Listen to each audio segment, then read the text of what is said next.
فرزند زہرا یہ حالات برے ہیں۔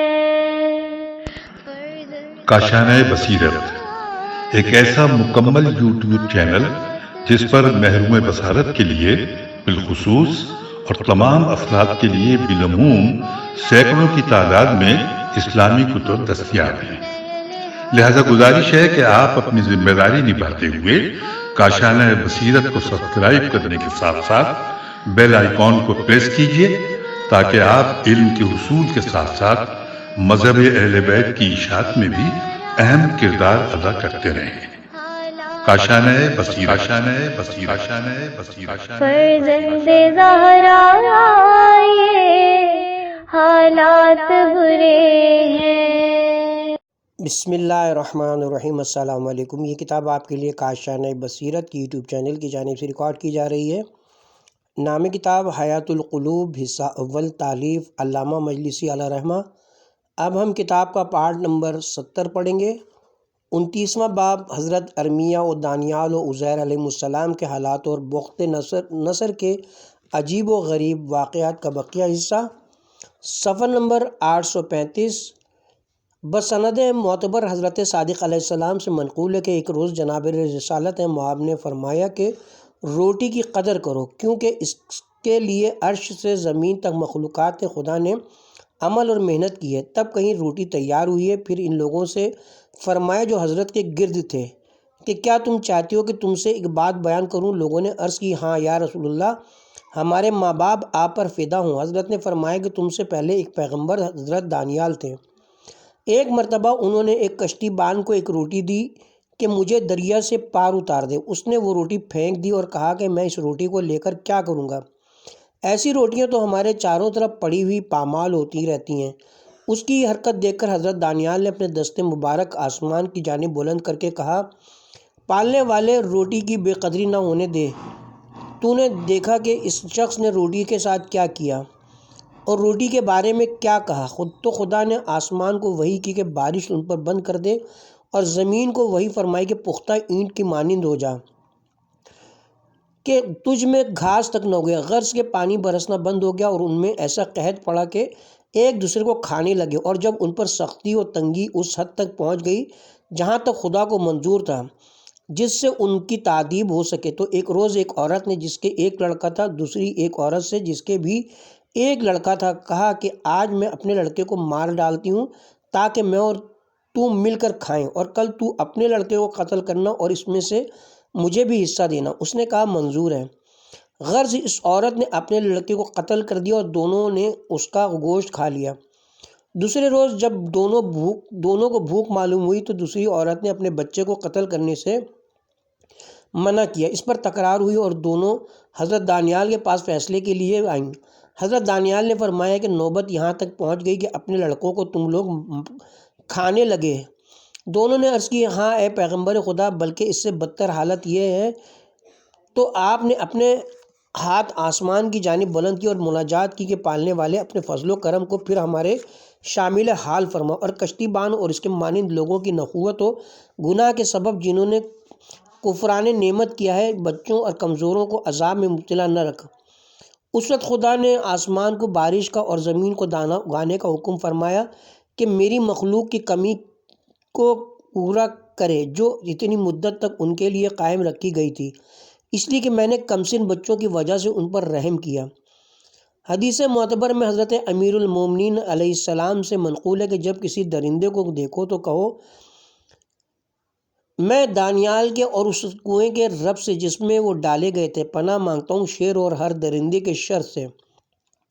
بسند معتبر حضرت امام زین العابدین علیہ السلام سے منقول ہے کہ خدا نے حضرت دانیال کو وحی فرمائی کہ میرے تمام بندوں میں میرے نزدیک سب سے زیادہ دشمن و جاہل و نادان ہے جو حق اہل علم کو سبک سمجھتا ہے اور اس کی پیروی نہیں کرتا، اور میرے تمام بندوں میں میرے نزدیک سب سے زیادہ دوست وہ پرہیزگار ہے جو میرے ثواب عظیم کا طالب ہوتا ہے اور علماء کی خدمت میں رہتا ہے، ان سے جدا نہیں ہوتا اور بردباروں کی مطابعت کرتا ہے اور عقل مندوں سے نصیحت حاصل کرتا ہے۔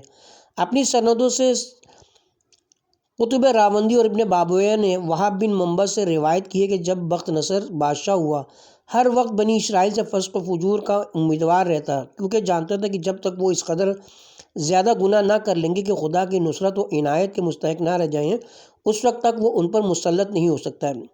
اسی لیے ہر وقت جاسوس لگائے رکھتا اور ان کے حالات معلوم کرتا رہتا تھا، یہاں تک کہ بنی اسرائیل کا حال صلاح و فلاح سے فساد میں بدل گیا۔ انہوں نے اپنے پیغمبروں کو قتل کرنا شروع کیا۔ پھر تو بخت نصر اپنے لشکروں کو لے کر آیا اور ان کو گھیر لیا، جیسا کہ حق تعالیٰ فرماتا ہے سورہ بنی اسرائیل پارہ نمبر 15 آیت نمبر 4، جس کا ترجمہ یہ ہے کہ ہم نے توریت میں بنی اسرائیل کو وحی کی کہ بے شک تم زمین میں 2 مرتبہ فساد اور نہایت سرکشی و بغاوت کرو گے۔ سورہ بنی اسرائیل پارہ نمبر 15 آیت نمبر 5، جب ان کی پہلی معصیت اور سرکشی کے عذاب کا وعدہ آ پہنچا تو ہم نے اپنے چند بندوں کو تم پر مسلط کیا جو رعب و دبدبے اور قوت و طاقت والے تھے، تو وہ گھروں میں گھس پڑے اور ان کو پکڑ لے گئے، بہتوں کو مار ڈالا اور بہتوں کو قید کر دیا، اور ان کے عذاب کا وعدہ واقع ہونے والا وعدہ تھا۔ وہب نے کہا کہ اس گروہ سے مراد بخت نصر اور اس کے لشکر والے ہیں، اور مفسروں نے کہا کہ ان کی سب سے پہلی سرکشی احکام توریت کی مخالفت تھی، دوسرا فساد حضرت شیعہ یا حضرت ارمیہ یا حضرت زکریا یا حضرت یحییٰ کا قتل اور حضرت عیسیٰ کے مار ڈالنے کا ارادہ تھا۔ بعض مفسروں نے اس گروہ کو بخت نصر اور اس کے ہمراہیوں کو قرار دیا، اور بعضوں نے جالود، بعض نے سقادیب کو کہا جو اہل نینوہ میں سے تھا۔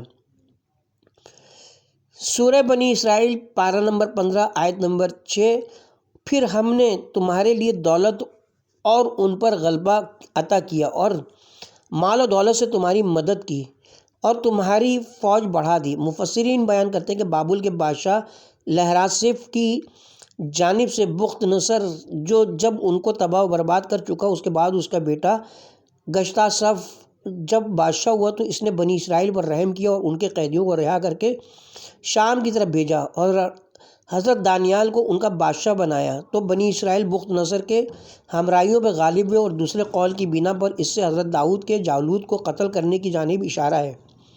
اور وہب نے روایت کی کہ جب بخت نصر نے بنی اسرائیل کا محاصرہ کیا اور وہ اس کے مقابلے سے عاجز ہوئے اور اپنے پروردگار سے توبہ و انابت و گریہ و زاری کی اور نیکی و فلاح کی جانب رخ کیا، جاہلوں اور نادانوں کو گناہ کرنے سے منع کیا، نیک کاموں کا حکم دیا، برائیوں سے روکا، تو خدا نے ان کو بخت نصر پر غالب کیا۔ اس کے بعد جب کہ وہ مغلوب ہو چکے تھے اور ان کے شہروں کو فتح کر چکا تھا، بخت نصر واپس ہوا، اور سبب یہ ہوا کہ ایک تیر اس کے گھوڑے کی پیشانی پر آ لگا، گھوڑا بھاگا اور اس کو شہر سے باہر لے گیا۔ اس کے بعد بنی اسرائیل نے سرکشی و فساد برپا کی اور گناہوں پر مشغول ہوئے۔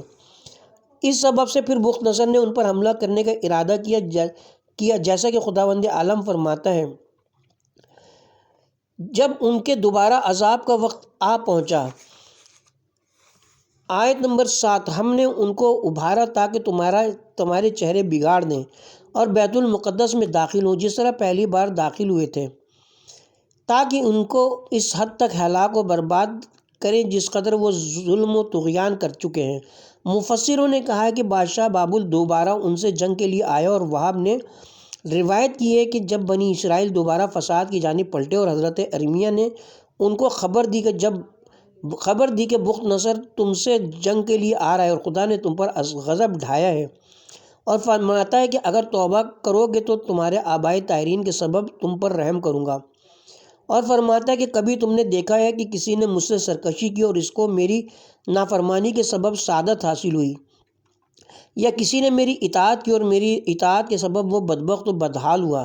لیکن تمہارے علماء و عبادت گزاروں نے میرے بندوں کو اپنا خدمتگار بنا رکھا ہے اور ان میں میری کتاب کے خلاف حکم کرتے ہیں، اور بادشاہ اور تمہارے رئیس و امیر لوگ میری نعمتوں کے سبب سرکش ہو گئے ہیں، اور دنیا نے ان کو مغرور کر رکھا ہے، اور قاریان توریت اور تمہارے فقیہ لوگ سب کے سب بادشاہوں کے مطیع و فرمانبردار ہو گئے ہیں، اور بدعتوں پر ان سے بیعت کرتے ہیں اور میری نافرمانی میں ان کی اطاعت کرتے ہیں، اور ان کے لڑکے بالے دوسروں کے ساتھ گمراہی اور ضلالت میں منہمک ہیں۔ باوجود ان خرابیوں اور بغاوت کے میں نے ان کو عافیت دے رکھی ہے، لہٰذا مجھے قسم ہے ان کی عزت کو ذلت سے اور امن کو خوف سے بدل دوں گا۔ اگر مجھ سے دعا کریں گے ان کی دعائیں قبول نہ کروں گا۔ جب ان کے پیغمبر نے خدا کا یہ پیغام ان کو پہنچایا، انہوں نے ان کی تکذیب کی اور کہنے لگے کہ تم خدا پر نہایت افطرا کرتے ہو اور دعویٰ کرتے ہو کہ خدا اپنی مسجدوں کو اپنی عبادت سے معطل کر دے گا، اور پیغمبر کو پکڑ کے قید خانے میں بند کر دیا۔ آخر بخت نصر نے ان کے شہروں پر لشکر کشی کی اور 7 مہینے تک ان کا محاصرہ کیے ہوئے تھا، یہاں تک کہ وہ بھوک کے سبب اپنا پاخانہ و پیشاب کھانے لگے، غرض کہ وہ ان پر مسلط ہوا اور جباروں اور ظالموں کی طرح ان کو قتل کیا۔ بہتوں کو وار پر کھینچا اور جلائے، ان کی ناک اور زبانیں کاٹ ڈالیں، دانت توڑ ڈالے، ان کی عورتوں کو ذلت کے ساتھ قید کیا۔ لوگوں نے بخت نصر کو بتایا کہ ان میں ایک شخص تھا جس نے ان کو ان حالات سے جو ان پر گزر رہے آگاہ کر دیا تھا، لیکن ان لوگوں نے اس کو جھٹلایا اور قید کر دیا۔ بخت نصر نے حکم دیا کہ ان کو قید خانے سے نکال لائیں۔ لوگ حضرت ارمیہ کو اس کے پاس لائے۔ اس نے پوچھا کہ کیا آپ ان کو ان امور سے ڈراتے تھے جو ان پر واقع ہوئے؟ فرمایا ہاں، میں ان واقعات کو جانتا تھا اور خدا نے مجھ کو ان کی طرف اسی لیے رسول بنا کر بھیجا تھا۔ بخت نصر نے پوچھا کہ تو پھر ان لوگوں نے آپ کو مارا اور قید کر دیا؟ فرمایا ہاں۔ بخت نصر نے کہا کہ یہ لوگ برے اور بدکار ہیں کہ اپنے پیغمبر کو مارتے اور اپنے پروردگار کی رسالت کو جھٹلاتے ہیں۔ اگر آپ چاہیں میرے ساتھ رہیں، میں آپ کو عزت و احترام سے رکھوں گا، اور اگر چاہیں اپنے شہروں میں رہیں، میں آپ کو امان دیتا ہوں۔ حضرت ارمیہ نے فرمایا کہ میں جب سے بیدار ہوا ہوں ہمیشہ خدا کے امان میں ہوں اور کبھی اس کی امان سے باہر نہیں ہوا، اور اگر بنی اسرائیل بھی اس کی امان سے باہر نہ ہوتے تو تجھ سے نہ ڈرتے۔ غرض ارمیہ زمین ایلیہ میں اپنے مقام پر رہے، اس وقت وہ شہر برباد ہو چکا تھا، کچھ حصہ اس کا بالکل منہدم ہو چکا تھا۔ بنی اسرائیل کے باقی ماندہ لوگوں نے جب سنا تو آپ کے پاس جمع ہوئے اور عرض کی یا نبی اللہ، اب ہم نے آپ کو پہچانا کہ آپ ہمارے پیغمبر ہیں، آپ ہم کو نصیحت کیجیے، ہم آپ کے موتی ہیں۔ آپ نے ان کا حکم دیا کہ میرے ساتھ رہیں۔ انہوں نے کہا کہ بادشاہ مصر کی جانب پناہ لیتے ہیں اور ان سے امان طلب کرتے ہیں۔ حضرت نے فرمایا امان خدا بہترین امان ہے، تم اس کی امان سے باہر جاتے ہو اور دوسروں کی امان میں داخل ہوتے ہو۔ لیکن وہ لوگ حضرت ارمیہ کو چھوڑ کر مصر کی جانب چلے گئے اور مصر کے بادشاہ سے امان کے طالب ہوئے۔ اس نے ان کو امان دی۔ بخت نصر کو جب یہ معلوم ہوا تو اس نے بادشاہ مصر کو نامہ لکھا کہ ان کو قید کر کے میرے پاس بھیج دیں، ورنہ جنگ کے لیے تیار ہو جائے۔ حضرت ارمیہ کو یہ خبر پہنچی تو آپ نے ان پر رحم فرمایا اور مصر تشریف لے گئے تاکہ ان کو بخت نصر کے شر سے نجات دلائیں، اور بنی اسرائیل سے فرمایا کہ خدا نے مجھے وحی فرمائی کہ بخت نصر کو اس بادشاہ پر غالب کر دے گا، اور اس کی علامت یہ ہے کہ وہ مجھے وہ جگہ دکھا دی ہے جہاں بخت نصر مصر کو فتح کرنے کے بعد تخت پر بیٹھے گا۔ پھر حضرت نے 4 پتھر اس کے تخت کی جگہ دفن کر دیے۔ غرض کہ بخت نصر نے چڑھائی کی اور مصر کو فتح کیا اور ان پر غلبہ حاصل کیا اور ان کو قید کیا۔ جب غنیمت تقسیم کرنے کا ارادہ کیا، قیدیوں میں سے بعضوں کو قتل اور بعضوں کو آزاد کرنا چاہا، تو انہی میں حضرت ارمیہ کو دیکھا تو آپ سے کہا کہ میں تو آپ کا احترام کرتا ہوں، آپ میرے دشمنوں کے ساتھ شامل ہو گئے۔ آپ نے فرمایا میں اس لیے آیا تھا کہ ان کو آگاہ کر دوں کہ تو ان پر غالب ہوگا اور ان کو تیرے روب و جلال سے خوف دلا رہا تھا، حالانکہ تو بابل میں تھا۔ میں نے اسی وقت تیرے تخت کی جگہ بھی ان کو بتا دی تھی اور تخت کے باہر پائے کی جگہ ایک پتھر دفن کر دیا تھا، اور ان لوگوں نے سب کچھ دیکھا تھا۔ بخت نصر کے حکم سے تخت ہٹا کر اس کے ہر پائے کی جگہ کھودی گئی۔ جب پتھر ظاہر ہوئے اس نے حضرت کے قول و ارشاد کو صحیح درست پایا اور حضرت سے کہا کہ میں اب ان کو اس وجہ سے قتل کروں گا کہ انہوں نے آپ کی تکذیب کی اور آپ کی باتوں کا یقین نہ کیا۔ آخر سب کو قتل کر دیا اور بابل واپس چلا گیا۔ حضرت ارمیہ عرصے تک مصر میں مقیم رہے، پھر خدا نے وحی کی کہ شہر ایلیہ کو واپس جاؤ۔ حضرت ارمیہ وہاں سے چلے اور جب بیت المقدس کے نزدیک پہنچے اور اس کی بربادی ملاحظہ کی تو بولے خدا کب اس شہر کو آباد کرے گا؟ پھر شہر کے کنارے اترے اور سو رہے، اور خدا نے ان کی روح قبض کر لی اور ان کو دنیا کی نگاہوں سے محفوظ رکھا۔ وہ 100 سال تک اسی مقام پر مردہ پڑے رہے۔ خدا نے ان سے وعدہ کیا تھا کہ بیت المقدس کو آباد کرے گا۔ جب 70 سال ان کی وفات کو گزر چکے، ایلیہ شہر کی تعمیر کی اجازت دی اور فارس کے ایک بادشاہ کے پاس ایک فرشتے کو بھیجا جس کو گوگنگ کہتے تھے کہ خدا تجھے حکم دیتا ہے کہ لشکر اور حشم و خدم و خزانے کے ساتھ ایلیا کو روانہ ہو اور اس کو آباد کر۔ اس بادشاہ نے 30,000 اشخاص کو متعین کیا اور ہر ایک شخص کے ماتحت ہزار اشخاص کام کرنے والے مزدور کیے، اور تعمیر عمارت سے متعلق جس قدر اوزار اور آلے جو ضروری تھے مہیا کیے۔ غرض 30 سال میں ایلیا شہر اور اس کی عمارتیں تیار ہو گئیں۔ اس وقت خدا نے حضرت ارمیہ کو زندہ کیا، جیسے کہ قرآن میں ارشاد فرمایا ہے۔ پھر انہی وہاب بن امبن سے روایت ہے کہ جب بخت نصر بنی اسرائیل کو قید کر کے اپنے ساتھ لے گیا تو انہی میں حضرت دانیال اور حضرت عزیر بھی تھے۔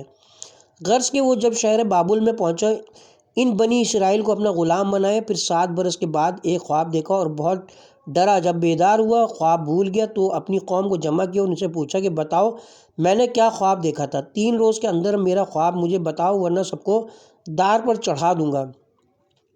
حضرت دانیال اس وقت زندان میں تھے۔ انہوں نے جب بخت نصر کے خواب دیکھنے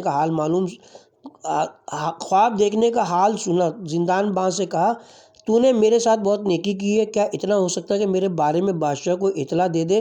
میں اس کا خواب اور اس کی تعبیر سب کچھ جانتا ہوں۔ داروغہ زندان بخت نصر کے پاس آئے اور حضرت دانیال کا پیغام عرض کیا۔ بخت نصر نے حضرت دانیال کو طلب کیا۔ اس کی مجلس میں جو شخص آتا پہلے اس کو سجدہ کرتا تھا، لیکن حضرت دانیال جب آئے تو آپ نے اس کو سجدہ نہیں کیا۔ حضرت بہت دیر تک کھڑے رہے اور اس نے آپ سے کوئی بات نہ کی۔ پھر بخت نصر نے نگہبانوں کو باہر جانے کا حکم دیا اور حضرت دانیال سے پوچھا کہ آپ نے سجدہ کیوں نہ کیا؟ آپ نے فرمایا کہ میرا پروردگار جس نے مجھے علم تعبیر خواب عطا فرمایا ہے کسی غیر کے سجدہ کو منع کرتا ہے، اور اگر اس کے سوا کسی کو سجدہ کروں گا تو یہ علم مجھ سے دفع ہو جائے گا، پھر تجھ کو کچھ فائدہ نہ پہنچے گا، اسی سبب سے میں نے تجھ کو سجدہ نہیں کیا۔ بخت نصر نے کہا چونکہ آپ نے اپنے خدا کی شرط پوری کی اس لیے میرے شر سے محفوظ ہو گئے۔ اب بیان کیجئے میں نے کیا خواب دیکھا تھا؟ حضرت دانیال نے فرمایا کہ تو نے خواب میں ایک عظیم بت کو دیکھا جس کا پیر زمین پر اور سر آسمان سے لگا ہوا تھا۔ اس کا اوپری حصہ سونے کا تھا اور درمیانی حصہ چاندی کا اور نیچے کا حصہ تانبے کا۔ اس کی پنڈلیاں لوہے کی اور پیر ٹھیکرے کے تھے، اور تو اس کی اچھائی، بزرگی اور مضبوطی اور اجزاء کے مختلف ہونے کو دیکھ رہا تھا۔ ناگاہ آسمان سے ایک فرشتے نے ایک پتھر اس بت پر پھینکا جو اس کے سر پر لگا اور اس کو چھوٹا کر دیا، اس طرح کہ اس کے بدن کے سونے، چاندی، تانبے، لوہے اور ٹھیکرے کے تمام اجزاء ایک دوسرے کے ساتھ مل گئے، اور تجھے ایسا خیال ہوا کہ اگر تمام جن و انس جمع ہو کر چاہیں کہ اس کے اجزاء ایک دوسرے سے جدا کریں تو نہیں کر سکتے۔ پھر تو ایسا سمجھنے لگا کہ ذرا بھی ہوا چلے تو ان سب کو پراگندہ اور منتشر کر دے گی۔ پھر تو نے دیکھا کہ وہ پتھر جو اس فرشتے نے پھینکا تھا بڑا ہونے لگا یہاں تک کہ تمام زمین پر چھا گیا۔ تو جس قدر دیکھتا تھا سوائے آسمان اور اس پتھر کے تجھ کو کچھ نظر نہ آتا تھا۔ بخت نصر نے کہا کہ آپ نے سچ فرمایا، میں نے یہی خواب دیکھا تھا، اب اس کی تعبیر بیان کیجیے۔ حضرت دانیال نے فرمایا جس بت کو تو نے دیکھا تھا اس کی مثال امتوں کی ہے جو اول اور درمیان اور آخر زمانے میں ہوں گی، اور جو حصہ سونے کا تھا اس کی مثال اس زمانے کی امت اور تیری بادشاہی ہے، اور چاندی سے تیرے بیٹے کی بادشاہی مراد ہے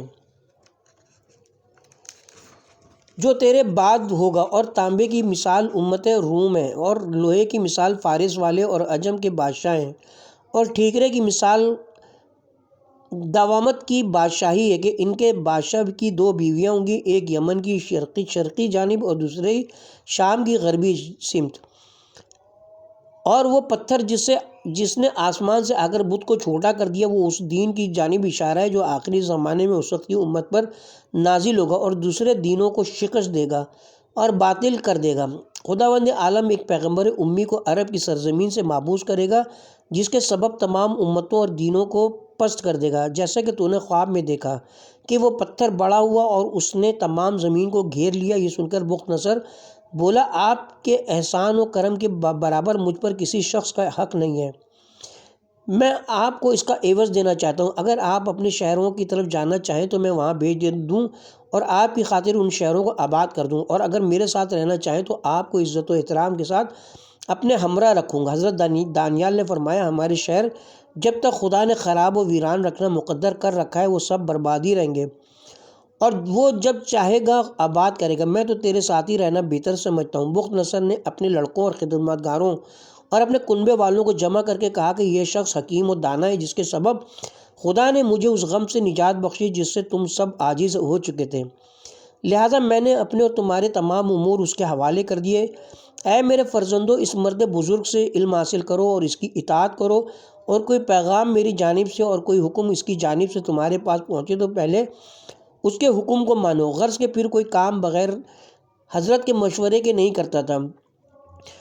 جب بخت نصر کی قوم کے لوگوں نے یہ دیکھا، حضرت دانیال سے حسد کرنے لگے اور بخت نصر کے پاس آ کر کہنے لگے کہ تمام روئے زمین کا مالک تو خود ہے، اور تو نے خود بھی اپنے کو اس کا فرما بردار بنا لیا۔ ہمارے دشمن گمان کرتے ہیں کہ تیری عقل زائل ہو گئی ہے، کہ اپنی بادشاہی سے دستبردار ہو گیا ہے۔ بخت نصر نے کہا کہ میں اس مرد کے ذریعے جو بنی اسرائیل میں سے تمہارے امور کی اصلاح چاہتا ہوں، اصلاح میں مدد حاصل کرتا ہوں، اس لیے کہ اس کا پورا پروردگار اس کو امور خیر سے آگاہ کرتا رہتا ہے۔ ان سب نے کہا کہ ہم تیرے لیے خدا مہیا کیے دیتے ہیں جو تیرے معاملات میں تیری مدد کرے گا، اور تو دانیال سے بے نیاز ہو جائے گا۔ بخت نصر نے کہا تم کو اختیار ہے۔ یہ سن کر وہ سب چلے گئے اور بہت بڑا بت بنایا اور ایک روز عید کا قرار دیا جس میں اس بت کے لیے بہت سے جانوروں کی قربانی اور بڑی آگ روشن کی مثل آتش نمرود کے، اور لوگوں کو اس بت کے سجدے کی دعوت دی۔ جو شخص اس کو سجدہ نہیں کرتا تھا اس کو اس آگ میں ڈال دیتے تھے۔ حضرت دانیال کے ساتھ بنی اسرائیل میں سے 4 جوان تھے جن کے نام یوشال، یوہین، ایسوا اور مرسوس تھے۔ وہ صاحب ایمان اور بڑے مخلص تھے۔ وہ لوگ ان 4 جوانوں کو بت کے سامنے سجدہ کرنے کے لیے پکڑ لائے۔ ان جوانوں نے کہا یہ خدا نہیں بلکہ یہ بے شعور لکڑی ہے جسے آدمیوں نے بنایا ہے۔ اگر تم کہو تو میں اس خدا کو سجدہ کروں جس نے اس بت کو پیدا کیا۔ یہ سن کر ان سب نے ان 4 اشخاص کو باندھ کر آگ میں ڈال دیا۔ صبح کو بخت نصر نے اپنے محل کے بالا خانے سے دیکھا کہ وہ زندہ ہیں اور ایک اور بزرگ ان کے پاس بیٹھے ہیں اور آگ ٹھنڈی ہو گئی ہے۔ یہ دیکھ کر وہ بہت خوف زدہ ہوا اور حضرت دانیال کو بلا کر ان کے بارے میں دریافت کیا۔ آپ نے فرمایا یہ 4 جوان میرے دین پر اور میرے خدا کی پرستش کرتے ہیں، اس سبب سے خدا نے ان کو تیرے شر سے محفوظ رکھا، اور وہ دوسرا شخص ایک فرشتہ ہے جو سردی و گرمی پر موکل ہے، خدا نے اس کو ان کی مدد کے لیے بھیجا ہے۔ بخت نصر نے حکم دیا، ان 4 اشخاص کو آگ سے باہر نکالا گیا۔ اس نے پوچھا آج رات تم نے کیوں کر بسر کی؟ انہوں نے کہا جب سے خدا نے ہم کو پیدا کیے آج کی رات سے بہتر کوئی شب ہمارے لیے نہیں گزری۔ بخت نصر نے یہ سن کر ان کا احترام کیا اور ان کو حضرت دانیال کے ساتھ کر دیا۔ پھر 30 سال تک اسی حال پر گزرے۔ پھر بخت نصر نے ایک دوسرا خواب دیکھا جو پہلے خواب سے زیادہ ہولناک تھا، اور پھر بھول گیا۔ اپنی قوم کے علماء کو جمع کر کے کہا میں نے ایک خواب دیکھا ہے اور مجھے خوف ہے کہ وہ میرے ہلاک ہونے کی دلیل ہے، مجھے اس خواب کی تعبیر سے آگاہ کرو۔ وہ بولے جب تک دانیال اس ملک میں ہے ہم تیرے خواب کی تعبیر نہیں بیان کر سکتے۔ اس نے یہ سن کر سب کو نکال دیا اور دانیال کو بلایا اور اپنا خواب دریافت کیا۔ حضرت نے فرمایا تو نے خواب میں بہت سے تر و تازہ درختوں کو دیکھا جن کی شاخیں آسمان تک پہنچی تھیں اور ان پر آسمان کے پرندے بیٹھے ہوئے تھے، اور اس درخت کے سائے میں زمین کے وحشی اور درندے تھے، اور تو اس درخت کو دیکھ رہا تھا۔ اس کی تراوت اور شادابی تجھے بہت بھلی معلوم ہو رہی تھی۔ ناگاہ ایک فرشتہ آسمان سے نیچے آیا جو ایک لوہا تبر کے مانند اپنے گلے میں لٹکائے ہوئے تھا، اور دوسرے فرشتے سے کہہ رہا تھا جو آسمان کے دروازے پر کھڑا تھا کہ خدا نے تجھ کو کس طرح اس درخت کے اکھاڑنے کا حکم دیا ہے، آیا جڑ سے اکھاڑنے کو فرمایا یا کچھ چھوڑ دینے کا حکم دیا؟ اس فرشتے نے کہا خدا نے حکم دیا کہ درخت کا کچھ حصہ کاٹ ڈالو اور کچھ چھوڑ دو۔ پھر اس کے بعد تو نے دیکھا کہ اس فرشتے نے اس تبر سے درخت پر مارا جس سے وہ ٹوٹ کر پراگندہ ہو گیا، اور جس قدر چڑیاں اس پر تھیں سب منتشر ہو گئیں، اور اس درخت کے نیچے جس قدر درندے اور جنگلی جانور تھے سب متفرق ہو گئے۔ اس درخت کا صرف تنا باقی رہ گیا، اس کی تراوت و شادابی سب زائل ہو گئی۔ بخت نصر نے کہا یہی میرا خواب تھا، اب اس کی تعبیر بیان فرمائیے۔ حضرت نے فرمایا وہ درخت تو اور چڑیا اور پرندے جو اس پر تو نے دیکھے وہ تیرے اہل و عیال اور کنبے والے تھے، اور اس درخت کے نیچے جنگلی جانور اور درندے نظر آئے وہ تیرے ملازمین و غلام وغیرہ تھے، اور تو نے بت کی پرستش کے سبب خدا کو غضبناک کر دیا۔ بخت نصر نے کہا پھر اب تمہارا پروردگار کیا کرے گا؟ فرمایا تجھ کو تیرے جسم کے بارے میں مبتلا کرے گا اور تو 7 برس تک مسخ رہے گا، پھر آدمی کی صورت میں پلٹ آئے گا جیسے کہ اس وقت وہ ہے۔ بخت نصر کو بہت صدمہ ہوا اور 7 روز تک روتا رہا۔ 7 روز کے بعد اپنے محل کے بالا خانے پر گیا، خدا نے اس کو بصورت عقاب مسخ کر دیا، وہ اڑ گیا۔ حضرت دانیال نے اس کے فرزندوں اور اہل و عیال کو حکم دیا کہ اس کی سلطنت میں کوئی تبدیلی نہ کریں جب تک وہ نہ آئے، غرض کہ وہ آخر میں ایک پشے کی شکل میں مسخ ہوا اور اڑتا ہوا اپنے مکان واپس آیا تو خدا نے پھر اس کو انسان بنا دیا۔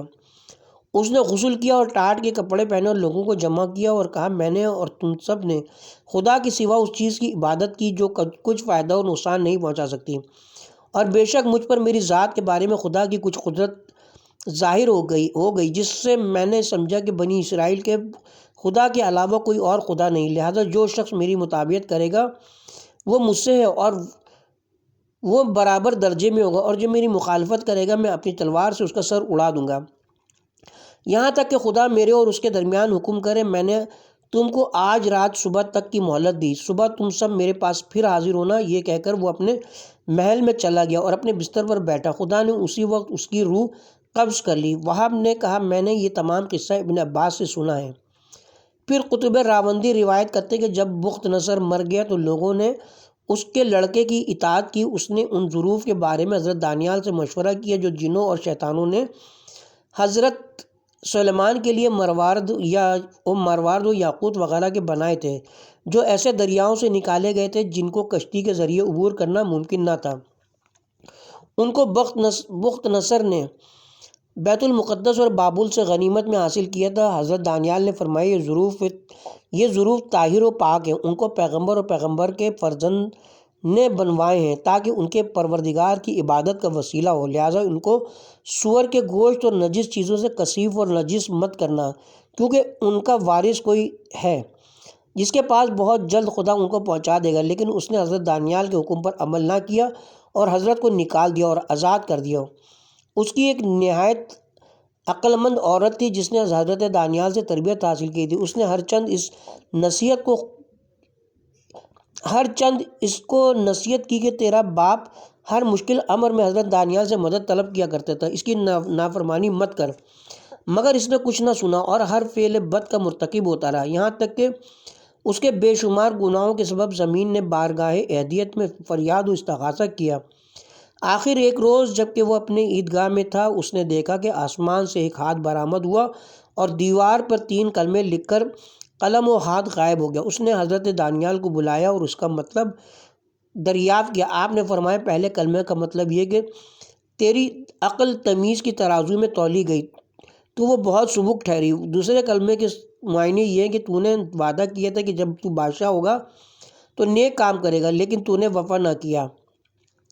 اور تیسرے کلمے کے معنی یہ کہ خدا نے عظیم بادشاہی تجھ کو اور تیرے باپ کو دی تھی، لیکن تم نے اپنی بدعمالیوں سے اس کو ضائع اور برباد کر دی۔ اب تا قیامت تیرے خاندان میں بادشاہی نہ ہوگی۔ اس نے پوچھا، بادشاہی برطرف ہونے کے بعد کیا ہوگا؟ فرمایا، خدا کے عذاب میں گرفتار ہوگا۔ اسی اثنا میں خدا نے ایک مچھر کو بھیجا جو اس کی ناک کی سوراخ میں داخل ہو گیا اور اس کا بھیجا کھانے لگا۔ جب اس کا سر پیٹا جاتا تھا تو وہ رک جاتا تھا، یہاں تک کہ محبوب ترین اس کے نزدیک وہ شخص تھا جو اس کے سر پر گرز مارتا۔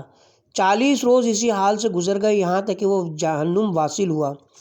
کتاب کا حوالہ ہے، مؤلف فرماتے ہیں کہ وہاب ابن منبع سے جو یہ قصے منقول ہیں عامہ کے طریق سے ہیں، ان کا کوئی اعتبار نہیں ہو، اور احادیث معتبرہ سے یہ ظاہر نہیں کہ بخت نصر مسلمان ہوا، چونکہ ابن بابویہ اور قطب راوندی نے یہ روایت نقل کی تھی کہ میں نے بھی نقل کر دی، اور توحید مفصل میں بخت نصر کے مسخ ہونے کا ایک خفیف اشارہ ہے لیکن صراحت نہیں۔ کتاب کی طرف دوبارہ رجوع کرتے ہیں۔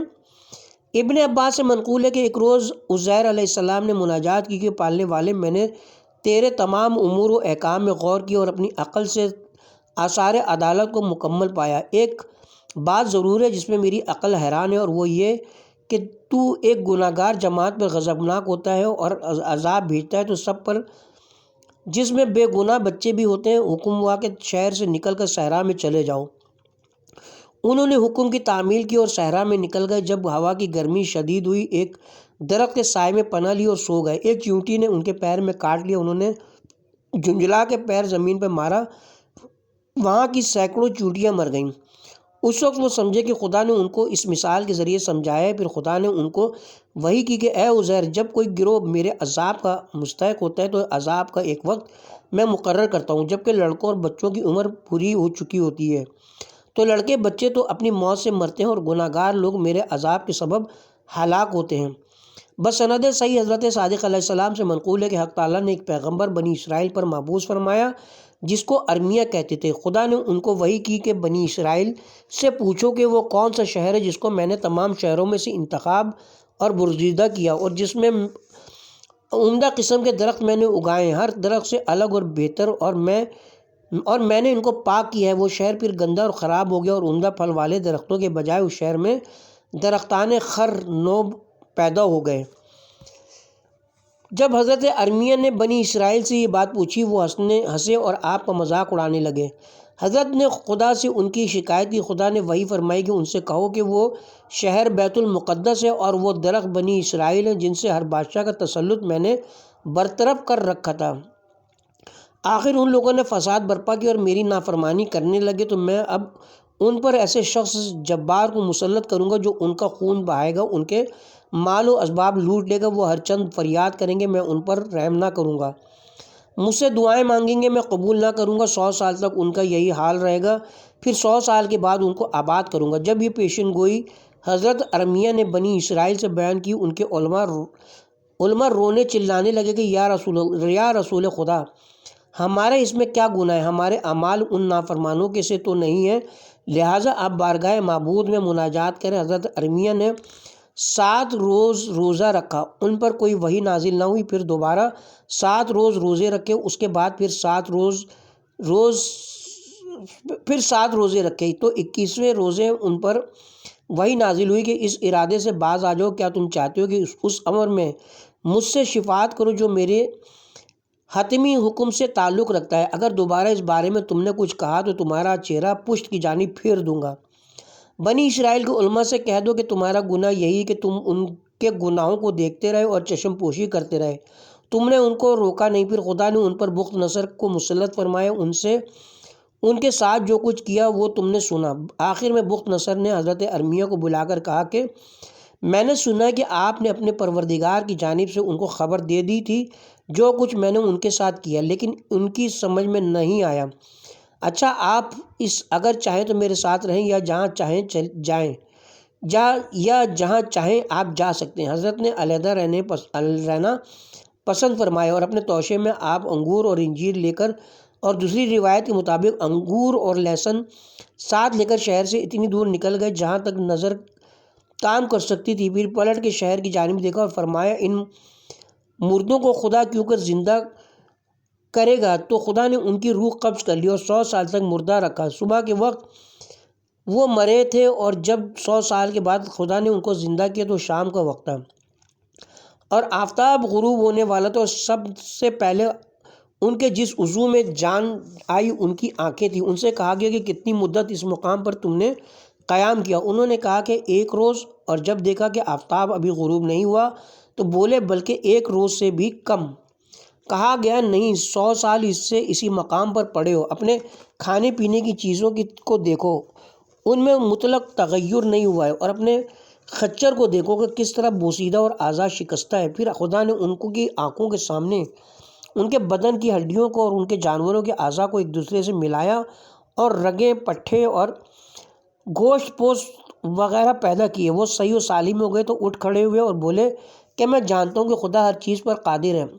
حضرت صادق علیہ السلام نے فرمایا کہ بخت نصر کو اس لیے اس نام سے موسوم کیا گیا کہ کتیے کے دودھ سے پالا تھا۔ بخت کتیا کا نام تھا اور نصر اس کے مالک کا۔ بخت نصر گبر آتش پرست تھا جس کا ختنہ نہیں ہوا تھا۔ بیت المقدس پر فوج کشی کی 6 لاکھ علم کے ساتھ شہر میں داخل ہوا اور کیا جو کچھ کیا۔ بسند معتبر حضرت امیر المومنین علیہ السلام سے منقول ہے کہ مہینے کے آخری 4 شنبہ کو بیت المقدس برباد کیا گیا اور اسی روز مسجد حضرت سلیمان اصغر فارس میں جلائی گئی۔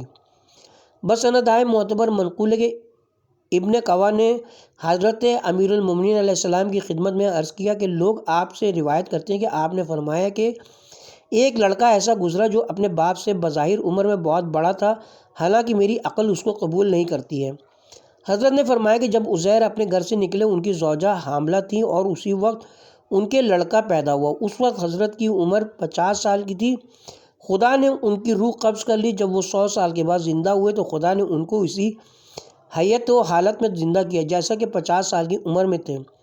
جب وہ اپنے گھر واپس آئے تو ان کی عمر 50 سال کی تھی اور آپ کے لڑکے آپ سے عمر میں بہت بڑے تھے۔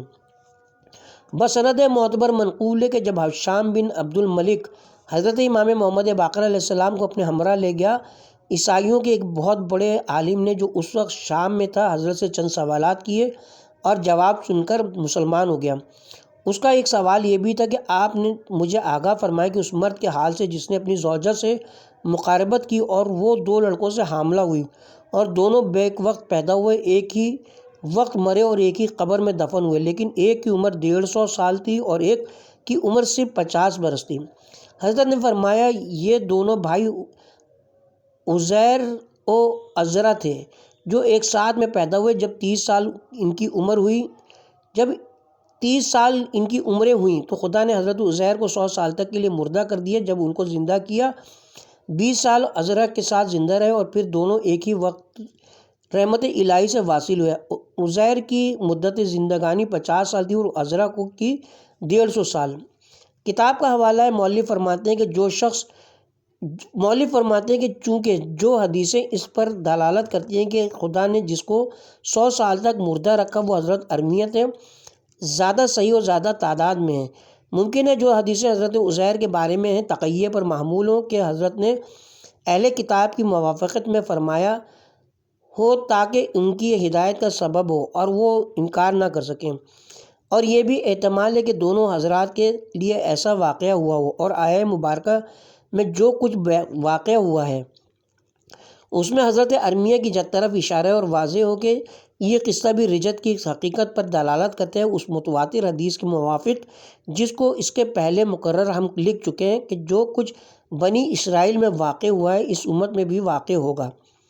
کتاب کا حاشیہ اپنے اختتام کو پہنچا اور اس کے ساتھ ہی اب ہم کتاب کے پارٹ نمبر 70 کا اختتام کرتے ہیں اور ساتھ ہی باب 29واں حضرت ارمیہ اور دانیال اور عزیر علیہ السلام کے حالات بھی اپنے اختتام کو پہنچے، اور پارٹ نمبر 71 کا آغاز 30واں باب حضرت یونس بن متی اور ان کے پدر بزرگوار علیہ السلام کے حالات سے کریں گے انشاءاللہ۔